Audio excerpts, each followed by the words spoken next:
விடைபெறும் பயணம் என்கிற ஒரு தொடர் சொற்பொழிவு நிகழ்ச்சியில் நாம் எல்லாம் ஒன்று கூடியிருக்கிறோம். இந்த தலைப்பின் கீழ் பல்வேறு வகையான விவரங்களை நாம் அறிந்து, நேற்றைய தினம் ஒவ்வொரு மனிதர்களுடைய உயிர்களும் இந்த உலகத்தில் கைப்பற்றப்படும். அப்படி மனிதர்களுடைய உயிர்கள் இந்த உலகத்தில் கைப்பற்றப்படும் பொழுது எப்படிப்பட்ட நிலைப்பாடுகள் ஏற்படுகிறது என்பதை அல்லாஹ்வினுடைய ஆயத்தை கொண்டும் நபிகள் நாயகம் ஸல்லல்லாஹு அலைஹி வஸல்லம் அவர்களுடைய பொன்மொழிகளை கொண்டும் நேற்றைய தினம் நாம் அறிந்தோம். அதனை தொடர்ந்து இன்றைக்கு ஒரு மனிதனுடைய உயிர் கைப்பற்றப்பட்டால் அந்த செய்தியை கேள்விப்படுகிற அன்பர்கள்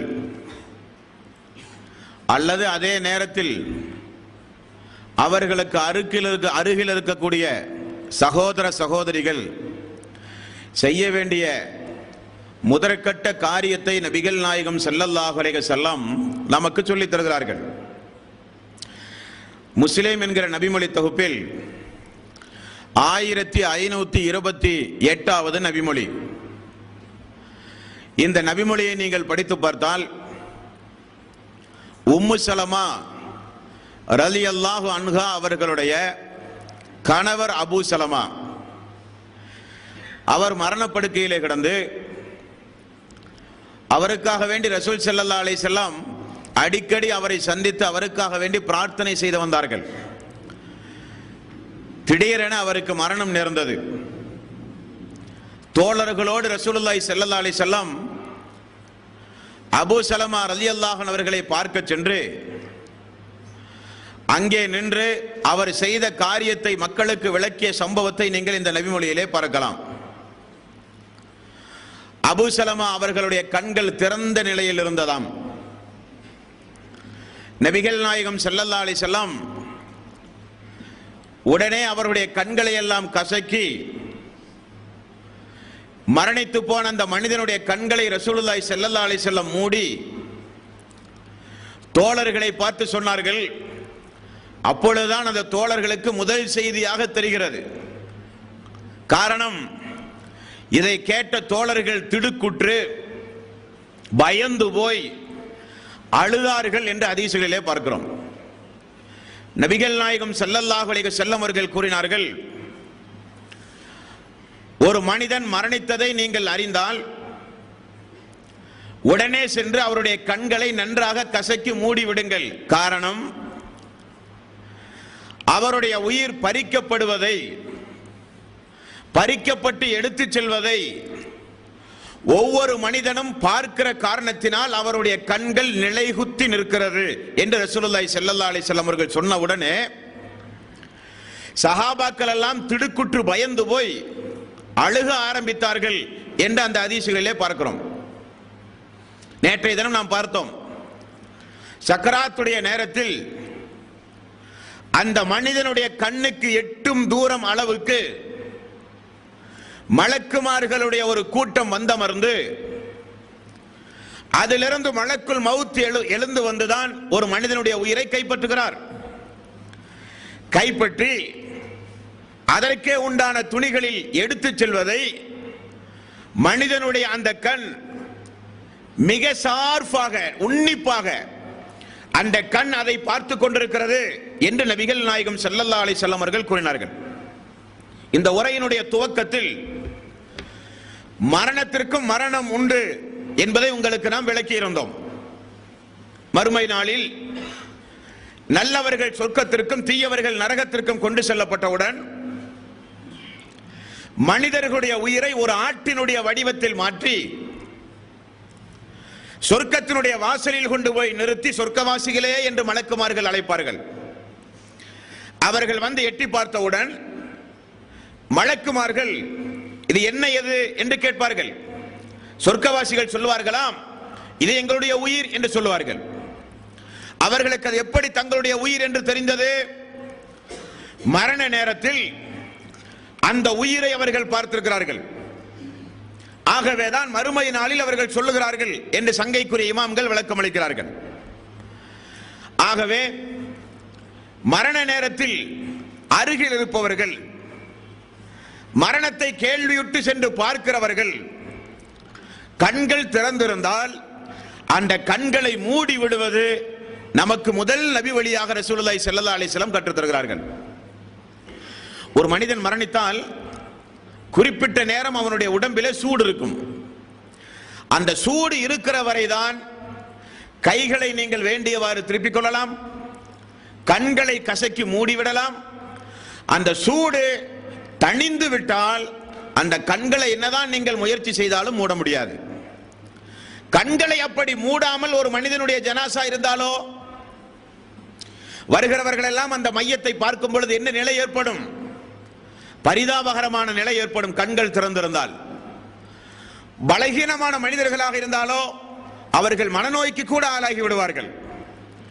பார்க்கிறவர்களுக்கெல்லாம் பரிதாபம், ஒரு வெறுப்பு, ஒரு கஷ்டம் எல்லோருக்கும் தோன்ற ஆரம்பிக்கும் என்பதை கருத்தில் கொண்டுதான் ரசூலுல்லாஹி ஸல்லல்லாஹு அலைஹி வஸல்லம் கண்களை கசக்கி மூடிவிடுங்கள், அவர்களுடைய உயிர்களை அவர்களே பார்க்கிறார்கள் என்று நபிகள் நாயகம் ஸல்லல்லாஹு அலைஹி வஸல்லம் அவர்கள் கூறினார்கள்.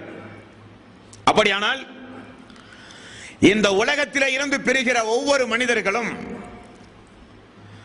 அவர்கள் எப்படிப்பட்ட கொள்கை உடையவர்களாக இருந்தாலும்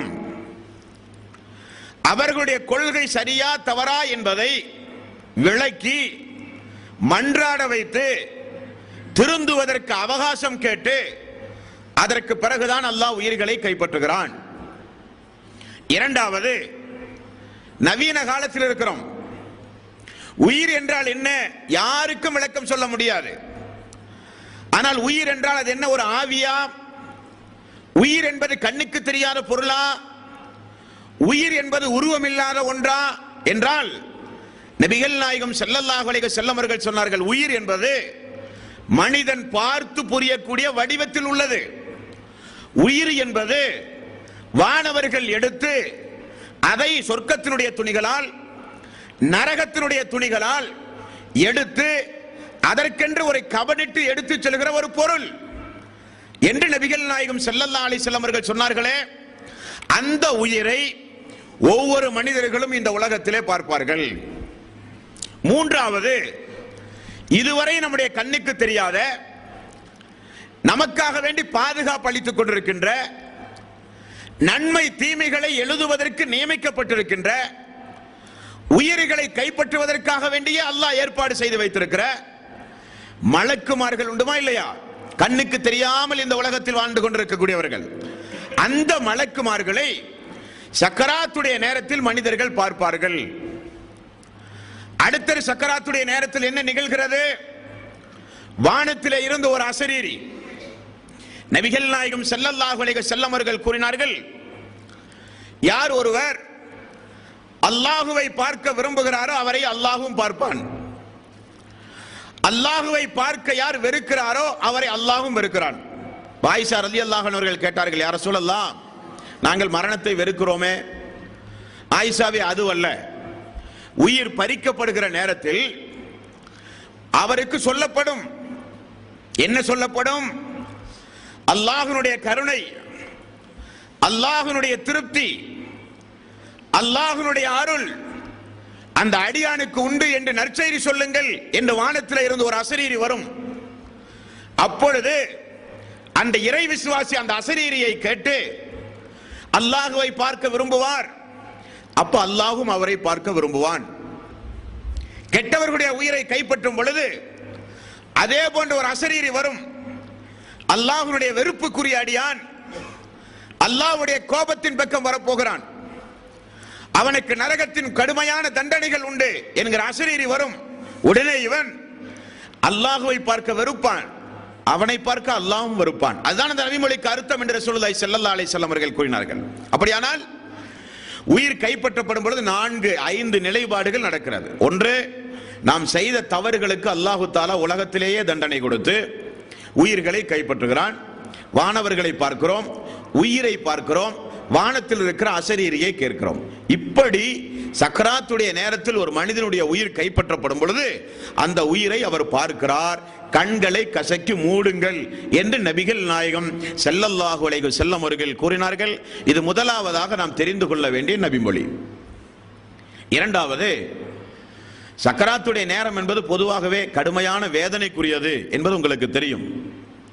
அந்த வேதனையில் நாவறட்சி ஏற்பட்டு மனிதர்களுக்கு தாகம் ஏற்படுவது தவிர்க்க முடியாத ஒன்று.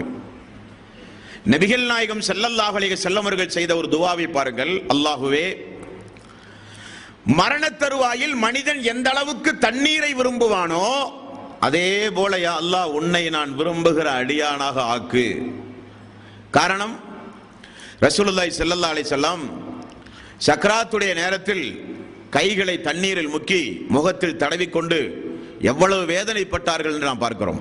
அப்பொழுது அங்கே நிற்கிறவர்கள் கொஞ்சம் தண்ணீரை எடுத்து வாயில் ஊற்றி அவருடைய தாகத்தை தணிக்க முயற்சிக்க வேண்டும். அது சுன்னத்தல்ல. ரசூலுல்லாஹி ஸல்லல்லாஹு அலைஹி வஸல்லம் ஒரு நாயை ஒரு கெட்ட அடியான் பார்க்கிறான். நாய் நாவு வறட்சியின் காரணமாக தண்ணீருக்காக வேண்டி நாக்கை தொங்க விட்டு அந்த அடியானை பார்த்து கொண்டிருந்ததாம். உடனே அந்த கெட்டடியான் ஓடி போய் காலுறையை கலட்டி கிணற்றுக்குள் அந்த காலுறையை நனைத்து எடுத்து வந்து நாயின் வாயில் புளிந்து நாயினுடைய தாகத்தை போக்கினான். அந்த நாயினுடைய தாகத்தை போக்கிய ஒரே காரணத்திற்காக அல்லாஹு தஆலா அவரை பொருந்தி கொண்டு சொர்க்கத்திற்கு அனுப்பினான் என்ற ஹதீசுகளை நீங்கள் எல்லாம் கேள்விப்பட்டிருப்பீர்கள்.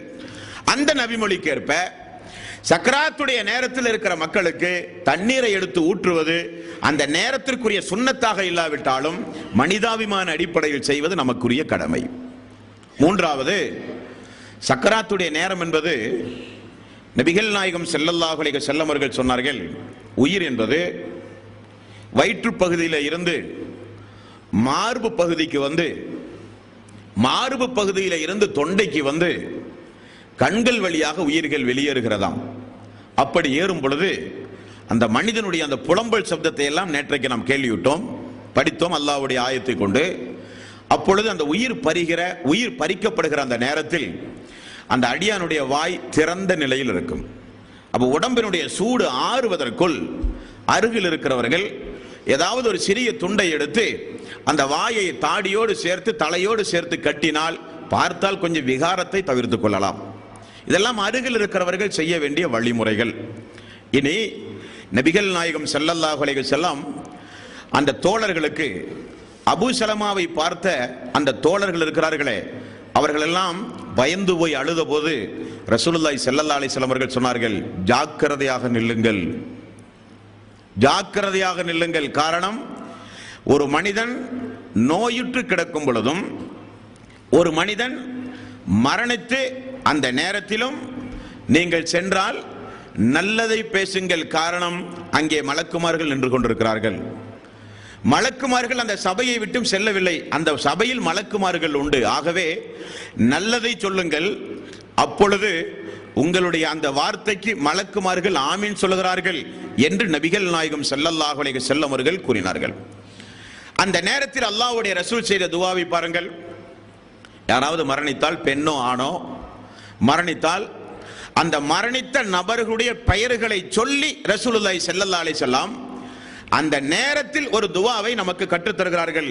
முஸ்லிமில் 1528வது நபிமொழி, அதே நபிமொழியில் உள்ள சம்பவங்கள் தான். ரசூலுல்லாஹி ஸல்லல்லாஹு அலைஹி வஸல்லம், அல்லாஹும்ம ஃபிர்லி அபூ சலமா, அபூ சலமாவுக்கு யா அல்லாஹ் நீ பாவத்தை மன்னித்து அருள் புரிவாயாக. வர்ஃபஹ் தரஜத்துன் ஃபில் மஹ்தியீன், நேர்வழி பெற்றவர்களோடு யா அல்லாஹ் அவரை நீ உயர்த்துவாயாக, அவருடைய உயிரை நீ. சூரத்துல் ஃபாத்திஹாவில் ஓதுகிறோமா இல்லையா? இஹ்தினஸ் ஸிராத்தல் முஸ்தகீம் ஸிராத்தல் லதீன அன்அம்த அலைஹிம் கைரில் மக்தூபி அலைஹிம் வலல்லாலீன். அல்லாஹ்வே, நேர்வழி பெற்றவர்களோடு யாரை நீ பொருந்திக் கொண்டாயோ, யாருக்கு நீ நேர்வழி காட்டினாயோ அவர்களோடு எங்களை சேர்ப்பாயாக.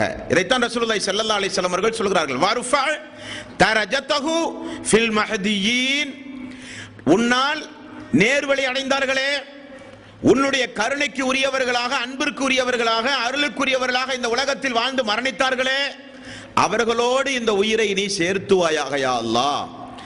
வஹ்லுஃபுஹு ஃபீ அக்பிஹி ஃபில் ஆபிரீன். அல்லாஹ்வே, இவர் விட்டு சென்ற இவருடைய சந்ததிகளுக்கு நீ சிறந்த பாதுகாப்பு அளிப்பாயாக யா அல்லாஹ். எவ்வளவு அருமையான வார்த்தை பாருங்கள். சந்ததிகளுக்கு நீ பாதுகாப்பு அளிப்பாயாக யா அல்லாஹ். வஃபிர் லனா வலஹு யா ரப்பல் ஆலமீன். அதிபதியே, ரட்சகனே, அவரை மன்னிப்பதை போல எங்களையும் நீ மன்னிப்பாயாக. வஃப்ஸஹ் லஹு ஃபீ கப்ரிஹி. அல்லாஹ்வே, அவருடைய கபரை நீ விசாலமாக்கிய அல்லாஹ். வனவ்விர் லஹு ஃபீ. அவருடைய கபரில் நீ ஒளியை ஏற்படுத்தியா அல்லாஹ். இது எப்பொழுது கேட்க வேண்டிய துவா? அடக்கிய பிறகல்ல.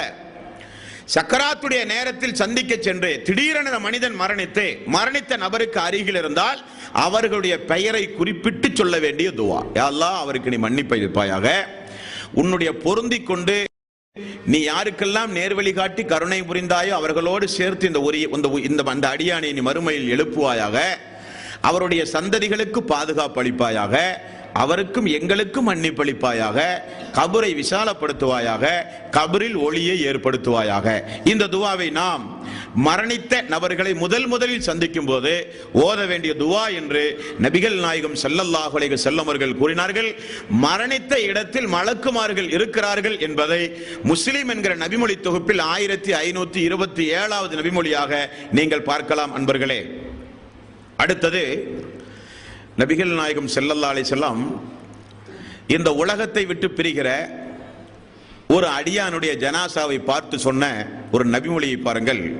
புகாரியில் 6512வது நபிமொழி.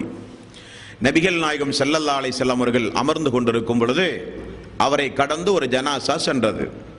அப்பொழுது நபிகள் நாயகம் ஸல்லல்லாஹு அலைஹி வஸல்லம், இந்த அடியார் ஓய்வு பெற்றவராவார் அல்லது ஓய்வு அளித்தவராவார் என்று சொல்லுகிறார்கள். உடனே சஹாபாக்கள், யா ரசூலல்லாஹ், என்ன ஓய்வு பெற்றார், யாருக்கு ஓய்வு அளித்தார் என்று கேட்டார்கள். அப்ப நபிகள் நாயகம் ஸல்லல்லாஹு அலைஹி வஸல்லம் அவர்கள் சொன்ன பதில், ஒரு இறை விசுவாசியாக இருந்தால் அவருடைய மரணத்தின் மூலம் அவருக்கு ஏற்பட்ட துன்பங்கள், அவருக்கு ஏற்பட்ட சோதனைகள், கஷ்டங்கள் அனைத்திலிருந்தும் அவர் ஓய்வு பெற்று விட்டார். ஓய்வு அளித்தார் என்றால், ஒரு அடியான் கெட்டவனாக இருந்தால் அவனுடைய மரணத்தின் மூலம் அவனை சார்ந்திருக்கிற மக்கள், அவனுடைய ஊர், அவனை சுற்றி இருக்கிற கால்நடைகள், மரங்கள், இன்ன பிற உயிர் ஜீவராசிகள் அவனுடைய தீமையிலிருந்து பாதுகாப்பு அளிக்கப்பட்டது, ஓய்வளிக்கப்பட்டது என்று நபிகள் நாயகம் ஸல்லல்லாஹு அலைஹி வஸல்லம் அவர்கள் கூறிய செய்தி புகாரியில் 6512வது நபிமொழியாக இடம்பெறுகிறது. அல்லாஹு தஆலா ஒரு இறை விசுவாசியாக ஓய்வு பெற்ற நிலையில் அவர் மரணிக்கிறார் என்று அல்லாஹ்வுடைய ரசூல் சொன்னார்களே. சோதனை, துன்பங்கள், கஷ்டங்களிலே இருந்து ஓய்வடைந்து திருப்தியாக அவர் மரணிக்கிறார், அல்லாஹ்வின் பக்கம் அவர் கொண்டு செல்லப்படுவார் என்று ரசூலுல்லாஹி ஸல்லல்லாஹு அலைஹி வஸல்லம் அவர்கள் சொன்னார்களே. அப்படிப்பட்ட மரணத்தை அல்லாஹு தஆலா நம்ம எல்லோருக்கும் தந்தருள வேண்டும் நண்பர்களே.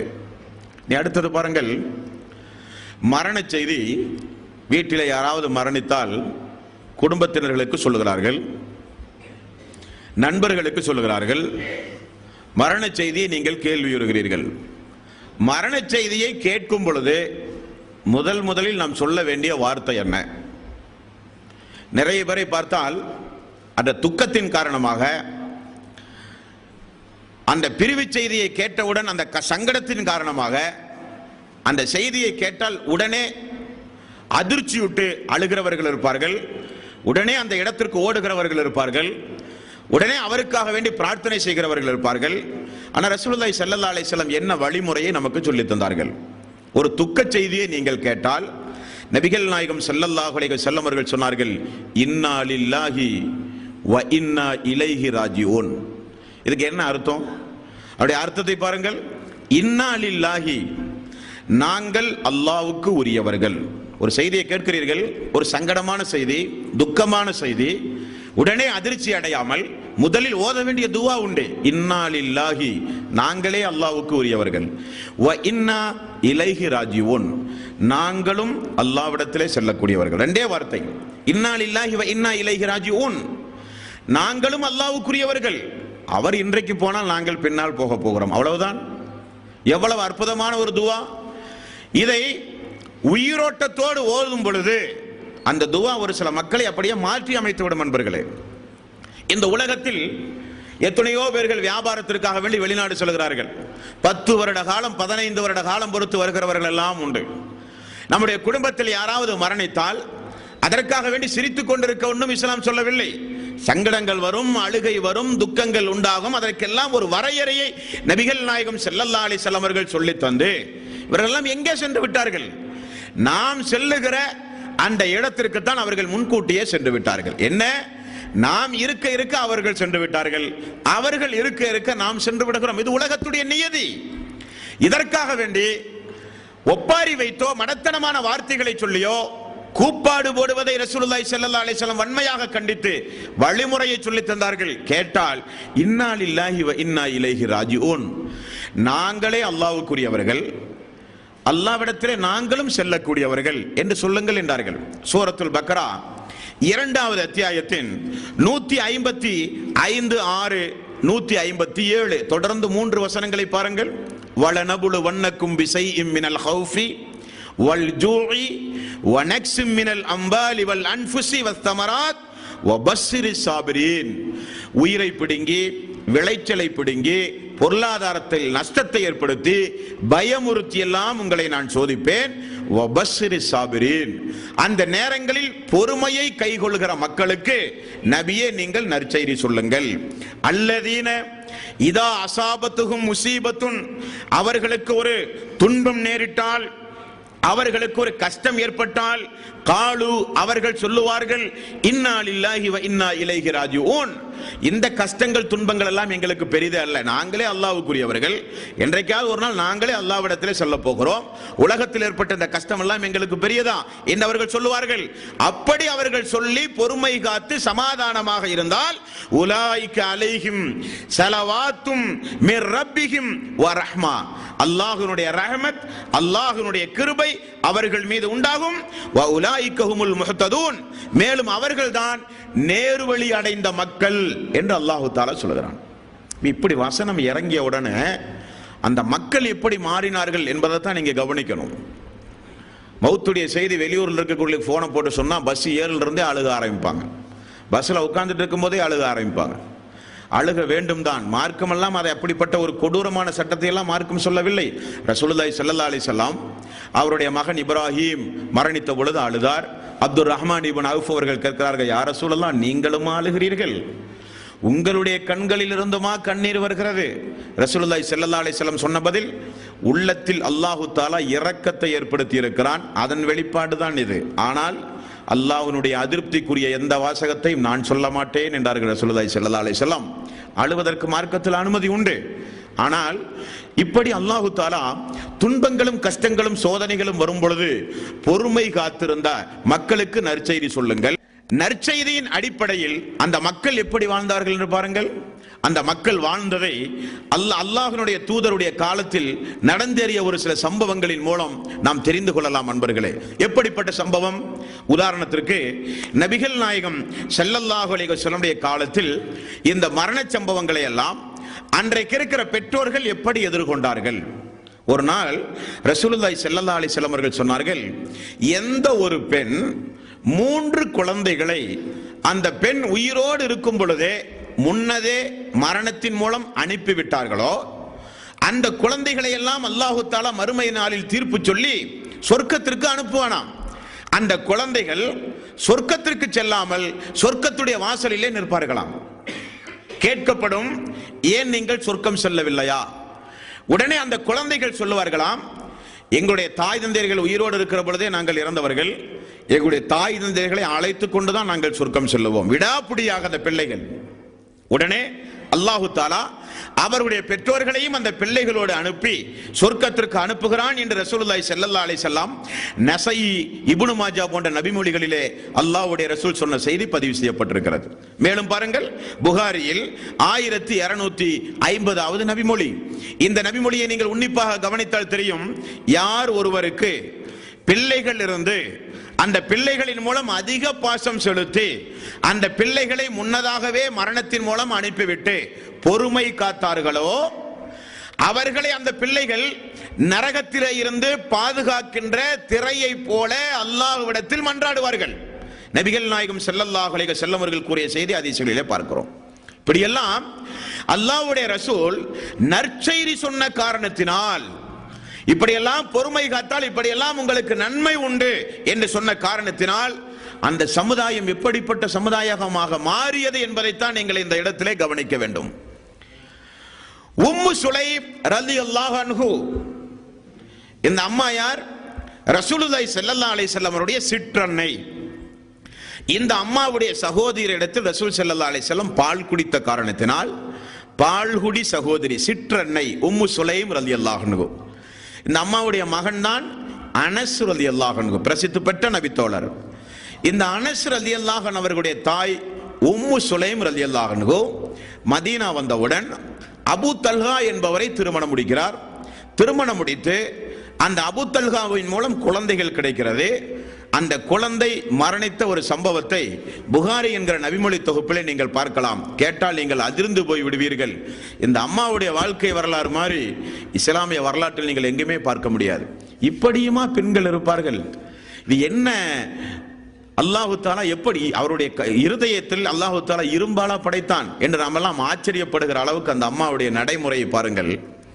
அபூ தல்ஹா அவர்கள் ஒரு நாள் வேலைக்காக வேண்டி வெளியே செல்கிறார். வெளியே செல்லும் பொழுது அவருடைய குழந்தைக்கு உடல் நலம் சரியில்லாமல் இருக்கிறது.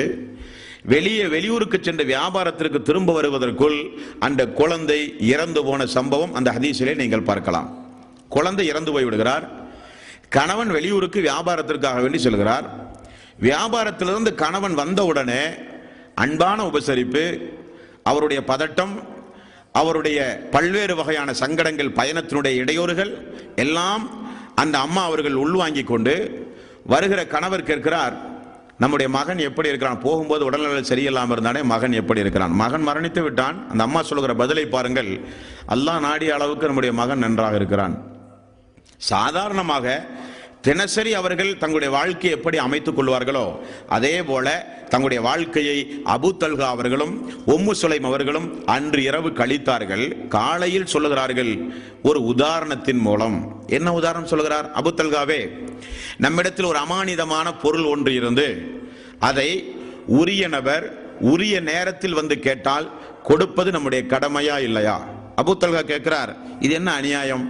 அமானிதமான பொருளை உரிய நபர் கேட்கிற பொழுது கொடுப்பதுதானே நியாயம், அவருடைய பொருள் அல்லவா என்று பதில் சொல்ல, அப்படியானால் அல்லாஹு தந்த நமது மகன் இறந்து விட்டான், தந்தவன் எடுத்துக்கொண்டான்.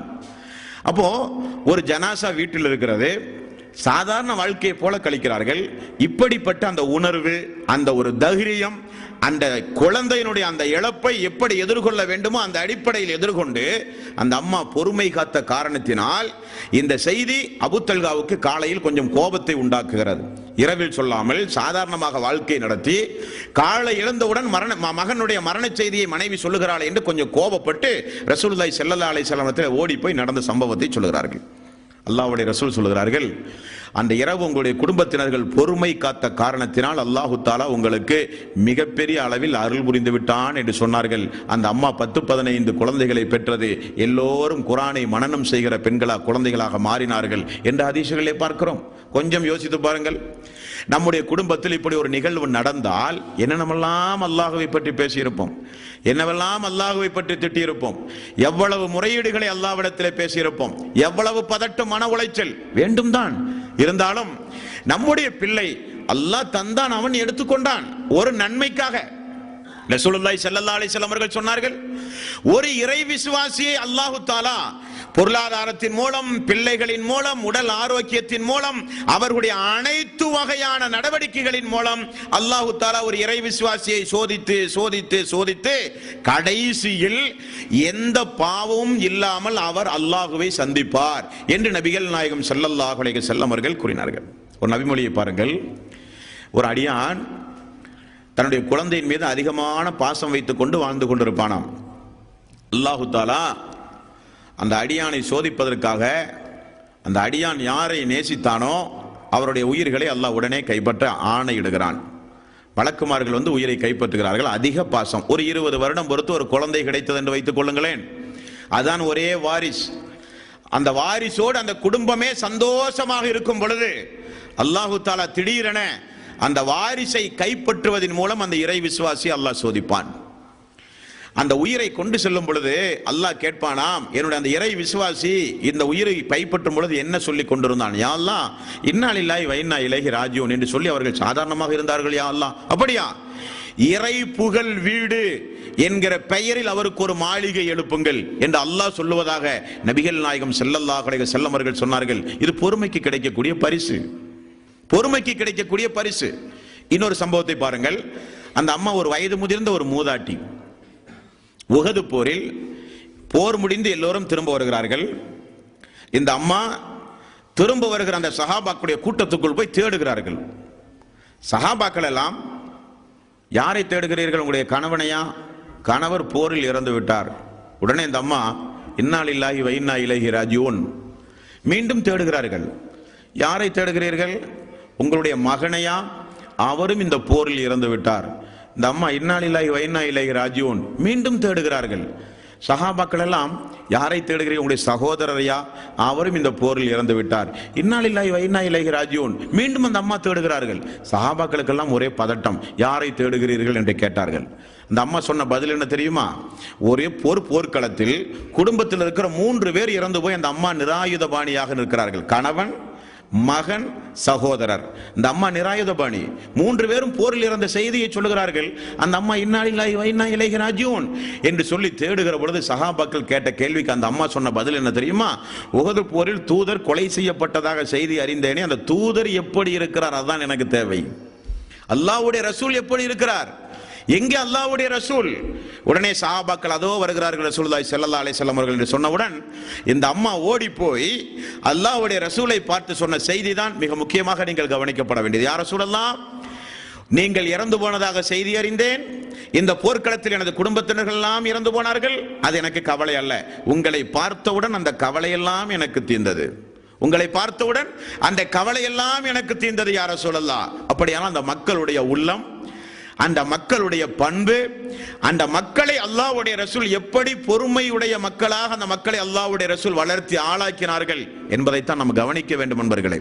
அப்போ ஒரு மரண செய்தி கேட்டவுடனே பதட்டப்படாமல், அதற்காக வேண்டி பல்வேறு வகையான காரண காரியங்களில் ஈடுபடாமல், அதையே நினைத்து நினைத்து இபாதத்துகளை செய்யாமல், அதையே நினைத்து நினைத்து அல்லாஹ்விடத்தில் செய்ய வேண்டிய திக்ருகள், ஸலவாத்துகள், துஆக்களில் ஈடுபடாமல் நாம் இருந்தால் அது நமக்கு ஒரு கை சேதமாகத்தான் அமையுமே தவிர நேர் எதிர்மாறாக என்னுடைய இறைவன் என்னை துரோகம் எல்லாம் செய்ய மாட்டான். என்னுடைய இறைவன் என்னை வேதனைப்படுத்தி அவன் சந்தோஷம் அடைகிறவன் எல்லாம் ஒன்றும் அல்ல. தாய் குழந்தையின் மீது செலுத்துகிற பாசத்தை காட்டிலும் அல்லாஹ் நம் மீது பாசம் செலுத்தக்கூடியவன். நமக்கு அல்லாஹு தாலா ஒரு இடையூறுகளையோ சோதனைகளையோ துன்பங்களையோ அல்லாஹ் தந்தால் நாம் அதற்கு நேர்மாறாக நாம் சிந்திக்க வேண்டும் என்றுதான் இஸ்லாம் நம்மிடத்திலே சொல்லுகிறது. அல்லாஹ் நன்மைக்கு தான் செய்திருப்பான். எனது மகனுடைய மரணம், மனைவி மரணம், கணவன் மரணம், பிள்ளைகள் மரணம், தாய் தந்தையர்கள் மரணம், எல்லாம் இந்த உலகம் என்றால் நியதி. பிறப்பு என்றால் இறப்பு கண்டிப்பாக இருந்தாக வேண்டும். அந்த நியதியின் அடிப்படையில் சென்று விட்டார்கள் என்று பொறுமை காத்து நாம் இருந்தால் நமக்கு கிடைக்கக்கூடிய பரிசு மிகப்பெரிய பரிசு என்பதை இரண்டாவதாக நாம் தெரிந்து கொள்ள வேண்டும். அடுத்தது, ஒரு மரண செய்தி கேட்டால் நபிகள் நாயகம் ஸல்லல்லாஹு அலைஹி வஸல்லம் அவர்கள் மூமின்களுக்கு செய்ய வேண்டிய கடமை என்று உண்டார். யாராவது மரணித்தால் அவருடைய உடலுக்கு செய்ய வேண்டிய கடமை, அவருடைய ஆத்மாவுக்கு செய்ய வேண்டிய கடமை. உடலுக்கு செய்ய வேண்டிய கடமை என்ன? கண்களை கசக்கி விடுவது, வாயில் தண்ணீரை எடுத்து ஊற்றுவது, நாடியை பிடித்து இழுத்து கட்டுவது. மரண நேரத்தில் கால்களை அவர் மடக்கி வைத்திருந்தால் மரணம் முடிந்தவுடனே கால்களை இழுத்து அவருடைய பல்வேறு வகையான அசுத்தங்களை போக்கி அவரை சுத்தப்படுத்துவது, மேலே ஒரு துணியை விரிப்பது, இது அவருடைய உடம்புக்கு செய்ய வேண்டிய கடமை. அவருடைய ஆன்மாவுக்கு செய்ய வேண்டிய கடமை என்ன? நபிகள் நாயகம் ஸல்லல்லாஹு அலைஹி வஸல்லம் அவர்கள் சொன்னார்கள், யார் ஒருவர் ஒரு ஜனாசாவில் கலந்து கொண்டு அந்த ஜனாசாவை தூக்கி சென்று தொழுகை வரை பங்கெடுக்கிறார்களோ அவர்களுக்கு ஒரு கீராத் நன்மை. கீராத்னா தெரியுதா? உஹது மலை அளவுக்கு நன்மை. ஒரு ஜனாசாவில் பங்கெடுத்தால், ஜனாசாவில் பங்கெடுத்தால் நன்மை. நபிகள் நாயகம் ஸல்லல்லாஹு அலைஹி வஸல்லம் அவர்கள் கூறினார்கள், யார் ஒருவர் மரணித்து அவருக்கு 40 நபர்கள் நபிகள் நாயகம் ஸல்லல்லாஹு அலைஹி வஸல்லம் அவர்கள் சொன்னார்கள், முஸ்லிமில் 1576வது நபிமொழி, யார் ஒருவர் மரணித்து மரணித்த அந்த மனிதனுடைய ஜனாசாவில் 40 நபர்கள் பங்கெடுத்து என்று ஒரு நபிமொழி, 100 நபர்கள் பங்கெடுத்து என்றும் ஒரு நபிமொழி. அதில் யாரும் அல்லாஹ்வுக்கு இணை வைக்காத நபராக இருத்தல் வேண்டும். அதான் முக்கியம். யாரும் அல்லாஹ்வுக்கு இணை வைக்காத நபராக இருத்தல் வேண்டும். ஒரு ஜனாசாவில் 40 அல்லது 100 நபர்கள் பங்கெடுத்து அவர்கள் யாரும் இணை வைக்காத நபராக இருந்து உள்ளபூர்வமாக அந்த இறை விசுவாசிக்கு ஜனாசாவில் தொழுது பங்கெடுத்தால் அவர் நிச்சயம் சொர்க்கம் செல்லுவார் என்றார்கள் ரசூலுல்லாஹி ஸல்லல்லாஹு அலைஹி வஸல்லம். அப்ப நம்முடைய கடமை என்னங்க? உலகத்தில் வாழும் பொழுது எனக்கு ஒரு 40 பேர்த்தை ரெடி பண்ணி வச்சுக்கணும்.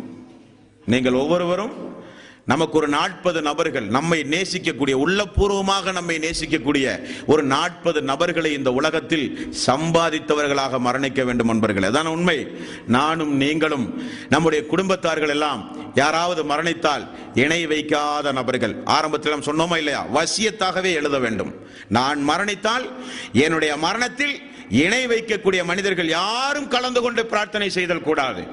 இணை வைத்தல் அல்லாத, பித்அத்துகள் அல்லாத, அனாச்சாரங்கள் அல்லாத, அல்லாஹ்வுக்கு இணை துணிகளை ஏற்படுத்தி வாழ்ந்த மனிதன் எனக்கு தொழ வைக்க கூடாது, தொழுகையில் பங்கு பெறக்கூடாது என்று வசியத்தாகவே எழுதி வைத்து மரணிக்கக்கூடிய காலகட்டத்தில் நாம் இருக்கிறோம். எங்காவது தூக்கி கொண்டு போய் கடைசி துவாவாக நல்லுள்ளம் படைத்தவர்களுடைய இறை அடியார்களுடைய நல்ல நல்ல பிரார்த்தனைகள் கிடைக்காமல் நம்மை கொண்டு போய் அடக்கி யாரும் விட்டு விடக்கூடாது. அதற்காக வேண்டி வசியத்தை செய்வது நம்முடைய கடமை. இப்னு அப்பாஸ் ரலியல்லாஹு அன்ஹு அவர்கள் அவருடைய மகன் இறந்த ஒரு சம்பவத்தை சொல்கிறார்கள், கேளுங்கள். குரைப் என்கிற ஒரு தோழரிடத்தில், எனது மகன் இறந்து விட்டானாமே, இந்த இடத்தில் அவருடைய ஜனாசாவில் எத்துணை பேர்கள் கலந்து கொண்டிருக்கிறார்கள் என்று பார்த்து வா என்று குரைப் என்கிற தோழரை அனுப்புகிறார். குரைப் என்கிற தோழர் பார்த்துவிட்டு சொல்கிறார்கள், பெரும் திரளான மக்கள் பங்கு கொண்டிருக்கிறார்கள், அதில் ஒரு 100 பேர்கள் இருப்பார்களா, 40 பேர்கள் இருப்பார்களா? இப்னு அப்பாஸ் அவர்கள் கேட்கிறார்கள். 40ஐயும் தாண்டி இருப்பார்கள், தாராளமாக 40 பேர் இருப்பார்கள். உடனே இப்னு அப்பாஸ் அவர்கள் சொல்கிறார்கள், உடனே அவரை நீங்கள் அடக்குவதற்கு முயற்சி செய்யுங்கள். காரணம், 40 பேர் அல்லது 100 நபர்கள் ஒரு ஜனாசாவில் பங்கெடுத்து உள்ளபூர்வமாக அந்த ஜனாசாவுக்காக வேண்டி பிரார்த்தனை செய்தால் அல்லாஹு தஆலா அவருக்கு சொர்க்கத்தை கொடுக்கிறான் என்று நபிகள் நாயகம் ஸல்லல்லாஹு அலைஹி வஸல்லம் அவர்கள் சொன்னார்கள் என்கிற செய்தியை இப்னு அப்பாஸ் அவர்கள் கூறுகிற செய்தி முஸ்லிமில் 1577வது நபிமொழியாக நீங்கள் பார்க்கலாம். இனி அடுத்தது, ஒரு மனிதர் மரணித்தால் அந்த மரணத்தை 1 நாள் 2 நாள் 3 நாள் 4 நாள் வெளியூரிலிருந்து அவர் வரட்டும் இவர் வரட்டும் என்பதற்காக வேண்டி அந்த மரணத்தை நாம் வீட்டில் வைத்து அதை நாம் வேதனை செய்வது நியாயமல்ல. நபிகள் நாயகம் ஸல்லல்லாஹு அலைஹி வஸல்லம் அவர்கள் கூறினார்கள், மரணம் அடைந்தால் அந்த மரணத்தை உடனே நீங்கள் தூக்கி கொண்டு போய் அடக்கி விடுங்கள். காரணம், இறை விசுவாசியாக இருந்தால் அவர் உலகத்தில் கஷ்டப்பட்டு இபாதத்துகள் செய்து அல்லாஹ்வுக்காக வேண்டி எவ்வளவு பெரிய தியாகம் செய்திருப்பார். அந்த நன்மையின் பலனை உடனே அடையட்டும், அவரை கொண்டு போய் உடனே அடக்குங்கள். ரசூலுல்லாஹி ஸல்லல்லாஹு அலைஹி வஸல்லம் அவர்கள் கூறினார்கள். தீயவனாக இருந்தால் அதற்குரிய வேதனை அவனும் அனுபவிக்கட்டும் என்று நபிகள் நாயகம் ஸல்லல்லாஹு அலைஹி வஸல்லம் மரணப்பட்டால் அந்த மரணத்தை எவ்வளவு சீக்கிரம் கொண்டு போய் அடக்க முடியுமோ அவ்வளவு சீக்கிரம் அடக்குகிற வேலையை குடும்பத்தார்கள், நண்பர்கள், உறவினர்கள் செய்ய முயற்சி செய்ய வேண்டும் என்றும் நபிகள் நாயகம் ஸல்லல்லாஹு அலைஹி வஸல்லம் அவர்கள் கூறினார்கள். ஒரு ஜனாசாவை தூக்கி கொண்டு செல்லும் பொழுது நமக்கெல்லாம் ஒரு சங்கடம். அந்த ஜனாசாவை பின்தொடரும் பொழுது என்றைக்காக இருந்தால் நாமும் ஒரு நாளைக்கு இப்படித்தான் போக போறோம் என்கிற ஒரு பதட்டம், ஒரு கவலை எல்லோருக்கும் உண்டு. நிறைய பேர் அந்த நேரத்தில் கூட வியாபாரத்தை பற்றியெல்லாம் பேசுவாங்க. நம்ம அவங்கள பற்றியெல்லாம் நம்ம கவலை கொள்ள வேண்டிய அவசியம் இல்லை. உதாரணத்துக்கு மௌத்தை பற்றி பயமுள்ள மக்கள் எல்லாம் கொஞ்சம் வருத்தப்படுவார்கள், கஷ்டப்படுவார்கள், சங்கடப்படுவார்கள். கபரஸ்தானில் அடக்கிட்டு இருப்பாங்க, அங்கே குடும்பநாயம் பேசிட்டு இருப்பாங்க நிறைய பேர்கள். அவர்களுக்கெல்லாம் அல்லாஹு தாலா தான் மரண சிந்தனை ஏற்படுத்தணும்.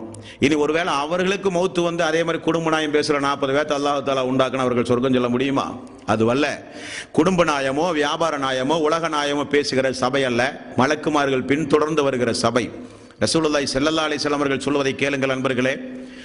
ஒரு அடியானுடைய ஜனாசாவை நீங்கள் தூக்கி செல்லும் பொழுது, நேற்றைக்கு பார்த்தோமா இல்லையா, அல்லாஹு தாலா நல்லவர்களுடைய உயிரை இல்லியூன் என்று சொல்லப்படுகிற புத்தகத்தில் அல்லாஹ் பதிவு செய்கிறான். தீயவர்களுடைய உயிரை சிஜ்ஜீன் என்கிற இடத்தில் அல்லாஹு தஆலா பதிவு செய்கிறான்.